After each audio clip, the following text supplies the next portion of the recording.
Okay, class, where we are, we were talking about the chemoreceptors. We said we had central chemoreceptors and we said we had peripheral. These chemoreceptors check out oxygen, CO2, and H+. All right. When we look at the chemoreceptors, let's start first with the central. The central chemoreceptor is located 1 millimeter below the ventral medullary surface. That's the medulla, about 1 millimeter. Now, I want you to notice that the medulla is surrounded by cerebrospinal fluid and the meninges. You remember the meninges, the dura mater, arachnoid, and pia mater? And remember, cerebrospinal fluid floats in the subarachnoid space. Cerebrospinal fluid floats in the subarachnoid space. Okay? Then we have blood vessels going to the brain. Blood vessels going to the brain. But the blood vessels going to the brain, like here's blood vessels, the capillaries are surrounded by the blood-brain barrier. What is that?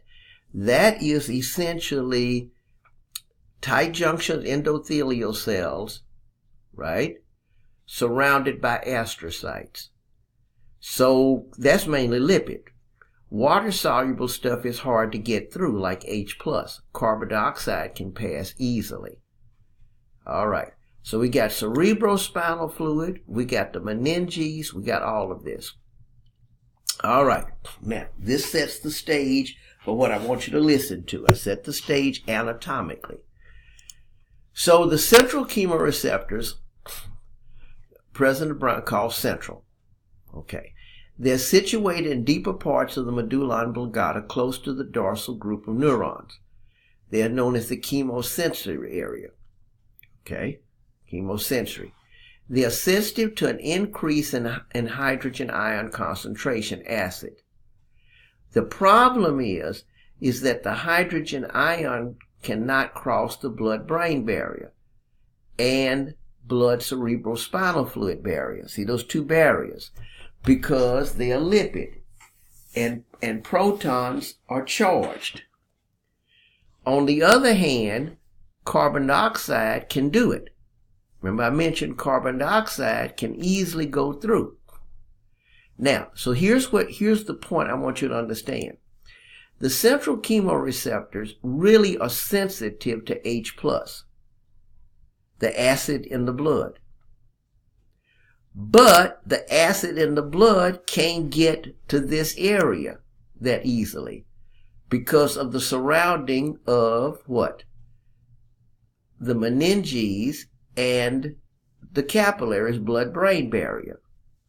So even though it's sensitive to H+, it's going to have to accept CO2. It's going to have to accept carbon dioxide because it can go straight through. But here's the clincher. Even though it's now responding to the CO2 level in the blood because the H+ can't get there, so it's responding to the PA, partial pressure arterial CO2, when it gets across the barrier and gets into the cerebrospinal fluid and even in between the neurons, the intercellular fluids, then, as you know, CO2 combines with water. What does that do? Form carbonic acid. What does that do? Dissociate into H+ plus bicarbonate. So even though it's listening to CO2, ultimately it finally gets the H+, but it still had to go through the auspices of CO2. Take home point. Take home point now. The main stimulus for the drive to breathe, listen to me now everyone, the main stimulus for the drive to breathe, your drive to breathe, is the PaCO2 level. Let me say it again. The main stimulus for driving you to breathe is the PaCO2 level, your carbon dioxide level. As your carbon dioxide level in the blood increases, you want to breathe more to blow it off. As your carbon dioxide level in the blood increases. So that's the main stimulus for breathing. Now, Hopefully you're awake and your reticular activating formation is firing fast to keep you alert. Because I'm finna give you an exception. I'm finna give you an exception. Except in individuals with long-standing COPD. Let me get that again. Except in individuals with long-standing COPD. Now, COPD is chronic obstructive pulmonary disease. Chronic obstructive. What does it include? Emphysema and bronchitis. In individuals with COPD, see, COPD, and you'll see it on commercials, is not that hard to get the air in, is to get it out. But because you're squeezing down. See, when you try to blow out and the airway's obstructed, then the muscles keep pushing down harder. But if they push down harder, they also gonna push on the pipes too, because where the pipes inside you too. So you pushing hard to get it out, but you're also collapsing the pipe. So it's not hard to get it in, it's hard to get it out. But here's the thing. How you gonna get it, if you can't get it out, how you gonna have room to get it in? Come on now, how you gonna have room to get it in if you can't get it out? Alright, but getting it out. What's in the exhaled air? CO2. What's in the exhaled air? CO2. So if you can't exhale that easy, then you constantly keep a high CO2 level. Then you constantly keep a high CO2 level. And the sensitive areas, the central chemoreceptors, and even the peripheral ones, don't listen to it anymore. Why? Because it's always high. They stop listening to CO2. Then what do they turn their attention to? O2 levels. O2 levels. That's what so a person with long-standing COPD, the main driver for their breathing is the oxygen level in the blood, the PaO2. All right? So that's what we're looking at. All right, so we've talked about the central chemoreceptors. Now we're coming to the peripheral chemoreceptors. All right, this is what I want you to do here. Remember we had the carotid and aortic sinuses. Remember that? That was in the blood pressure. All right. The chemoreceptors are right next to the sinuses.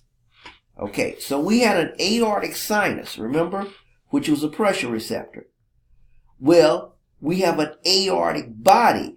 The aortic body is the fancy name for the chemoreceptor. It's in the aorta right next to the aortic sinus. What nerve is it going to use sensory? Same nerve that the sinus did, which is the vagus, sensory vagus. Okay, remember we had in the carotids, the carotid sinuses, pressure receptors. Right next to those are the carotid bodies. They're using the same nerves. What's that? Cranial nerve 9, the glossopharyngeal. Okay? So the peripheral chemoreceptors are located adjacent to where the sinuses were. Now, what are they sensitive to? Okay. They are very sensitive to partial pressure of oxygen. So the peripheral are always sensitive to oxygen. Right behind that, though, would be these. So we'll come over here. So here's the peripheral. O2, then CO2, then H+. Here's their order of precedence. O2, then CO2, then H+. The central, CO2, right there, H+, and normally you don't even see O2, but you would see O2 if what? You had long-standing chronic obstructive pulmonary disease. Okay? So the main stimulus, because since the central are so powerful, the main stimulus is CO2. See, it's number one in the central, even though H+ should have been, but it's number one in the central, number two in the peripheral. So the strongest driver for your breathing is CO2. Except in what? Long-standing chronic obstructive pulmonary disease. All right. So where are we now? So we've talked about the central. You can read on that. Okay. That's depth of breathing. Let's see where we're going to go with this. Okay. Now, pulmonary irritant gases, like if you were in a coal mine or something, will also kind of cut off, you'll send an inhibitory signal so you don't bring that noxious substance in. We talked about this here, the Herring-Brewer reflex. Okay.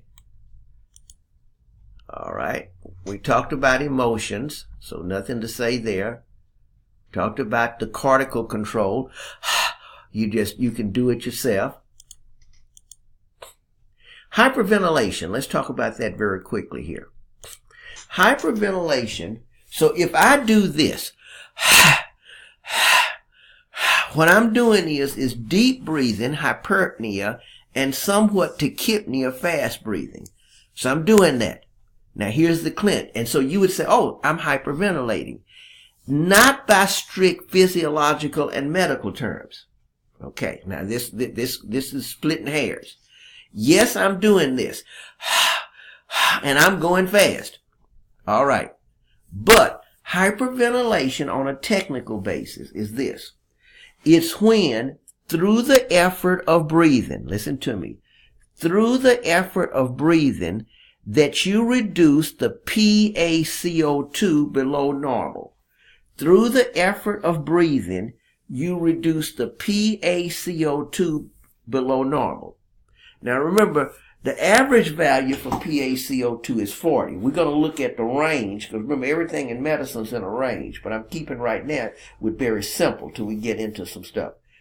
But if I start breathing deep and fast, and my PaCO2 level stays in normal range, and my PaCO2, carbon dioxide in the artery, stays in normal range, I did a lot of stuff, but I technically did not hyperventilate. Listen what I just said. I did a lot of stuff, but I technically did not hyperventilate. So hyperventilation. Now, what could cause that? Excitement, all kind of different things. Okay? Now, one thing, too, is the old paper bag thing. You've heard of that. When you start getting nervous, hyperventilating, what does that basically do? What will happen is that when you breathe the CO2 back in, because see, by hyperventilating, you're also dropping CO2 level in the brain. Now, when you drop the CO2 level in the brain, the blood vessels in the brain start to somewhat vasoconstrict. So by rebreathing that CO2, you cause them to slightly vasodilate to get more blood flow. Okay, so one thing that happens is in the brain. So quick flushes can occur in response to hypercapnia. Hypercapnia is increased CO2. The arising acts as the original control of breathing regulated by hydrogen in the brain. A drastic non-physiologic drop. So in other words, this drop in the PA can cause vasoconstriction in the brain, thus fainting. See, remember I was just saying this vasoconstriction in the brain. So by rebreathing this particular thing, you can open those blood vessels back up. Now, why did they vasoconstrict? Because if you're growing that fast, the CO2 level, remember now, when it came to vasodilation, vasoconstriction, we had some certain things. We see on the local control level, an increase in metabolites. An increase in metabolites would cause what? Vasodilation, where you are decreasing the metabolites. See, by blowing off, so you're getting vasoconstriction. Remember, go back to your to the blood vessel chapter. My talks on that. The other thing the paper bag does is to let you know you're breathing fast. So again, hyperventilation means you're breathing, but you're dropping the PaCO2. Here's hypo, slow and shallow. Okay. So we're gonna close right here and then pick it up at slide 106, it looks like.